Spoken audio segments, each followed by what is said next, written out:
Hello guys, ఎవరైనా channel subscribe చేయకపోతే వెంటనే సబ్స్క్రైబ్ చేయండి. నిన్న దసరా ఎపిసోడ్ మీలో ఎంతమందికి నచ్చింది? Celebrities full fun చేశారుగా.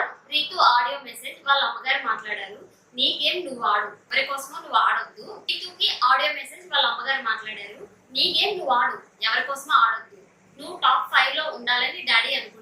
నువ్వు బయట చాలా ప్రాబ్లమ్ ఫేస్ చేసావు. నేను చెప్పేది నీకు అర్థమవుతుంది అనుకుంటున్నా. మీ అందరికీ తెలుసుగా, మళ్ళీ నేను చెప్పాల్సిన అవసరం లేదనుకుంటున్నాను రీతు గారి గురించి. నాకు సార్ అర్థమైందా నీకు? అమ్మ చెప్పింది అంటే హా సార్ అంది. నాకైతే చాలా బాగా చెప్పారు అనిపించింది వాళ్ళ అమ్మగారు. ఏ కూతురు కూడా నెగిటివ్ అయిపోవాలని తల్లికి ఉండదు. రితు గారు ఆ పులిహోర యాంగిల్ తప్ప టాస్క్లు గట్టిగా ఆడుతున్నారు, నామినేషన్ రీజన్స్ కరెక్ట్ గానే చెప్తున్నారు. సో ఈవిడ ఇంకా కొంచెం ఇలాగే ఆడితే చాలా బాగుంటుంది, టాప్ 5కి వెళ్ళే కంటెస్టెంట్.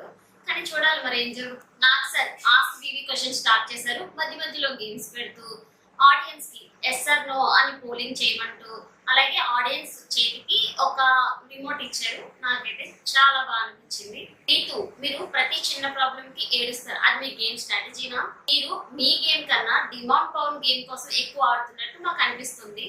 రీతు, నాకు అంత స్ట్రాటజీ బ్రెయిన్ లేదు సార్, నా గేమ్ నేను ఆడుతున్నాను, మేము ఫ్రెండ్స్ అంటుంది. మాకైతే అలా కనిపించట్లేదమ్మా. ఫ్రెండ్లీ లవ్వా? దీనికోసం ఆడియన్స్ 35% జెన్యున్ అన్నారు. నేనైతే అది కూడా రాదనుకున్నాను, ఎందుకంటే ఆవిడ ఏడ్చి ప్రతిసారి కన్నీళ్ళు రావు. సో 35% అని ఇచ్చారు. So okay. Next Suman Shetty గారు సడన్ గా మెరుపులా మెరుస్తారు, ఇలా అనుకునేలోపే మబ్బులాగా మాయమైపోతారు. అంటే ఈయన ఏ గొడవల్లోకి వెళ్ళరు, ఏదైనా డిస్కషన్ అవుతున్నా వెళ్ళరు అక్కడికి. కానీ టాస్క్ లో ఆడుతున్నారు. నాకైతే కరెక్ట్ అనిపించింది క్వశ్చన్. వెంటనే సుమన్ గారు ఈ వీక్ బెటర్ అవుతా, నా 100% ఇస్తా అంటారు. ఆడియన్స్ ఈయనకి 81% జెన్యూన్ అని ఇచ్చారు. ఈయనకి ఫాలోయింగ్ ఉంది, అసలు ఈయన ఆర్డర్ అనుకున్నాం కానీ చాలా గుడ్ అండి.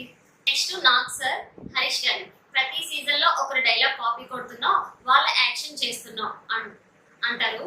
ఒక మాట అనేస్తారు, మళ్ళీ ఆ ఉద్దేశంతో చెప్పలేదని సారీ చెప్పేస్తారు. నేను ఇలాగే ఉంటాను, నేను అలాగే ఉంటున్నానని చెప్తున్నారు హరీష్ గారు. 24% ఆడియన్స్ జెన్యున్ అనుకోవట్లేదు. ఈయనైతే కార్నర్ అవుతున్నారేమో అనిపిస్తుంది నాకైతే. పవన్ కళ్యాణ్, మీరు ఎప్పుడు అమ్మాయి చుట్టూనే తిరుగుతున్నారు, మీ గేమ్ ఎప్పుడు ఆడతారు అంటే పవన్ కళ్యాణ్, వీళ్ళందరూ నా ఫ్రెండ్స్, వీళ్ళు కొంచెం నా జనరేషన్ వాళ్ళు కావడం వల్ల ఎక్కువ ఎంతో క్లోజ్ గా ఉంటున్నాను. కానీ అగ్ని పరీక్షల టాప్ లో ఉన్న ఈయన అంతలా ఏం కనిపించట్లేదు. కానీ ఆయన కూడా క్లారిటీ వచ్చింది, ఈసారి కనుక గేమ్ ఆడకపోతే నెక్స్ట్ వెళ్ళిపోయేది కళ్యాణ్ అని. ఆడియన్స్ జెన్యూన్ అని నమ్మి 42% ఇచ్చారు. చూడాలి మరి ఈయనకి ఎలా మార్చుకుంటారో గేమ్ అనేది. అని గారు, మీరు కంటెంట్ కోసం రియల్ ఫేస్ ఎందుకు చూపించడం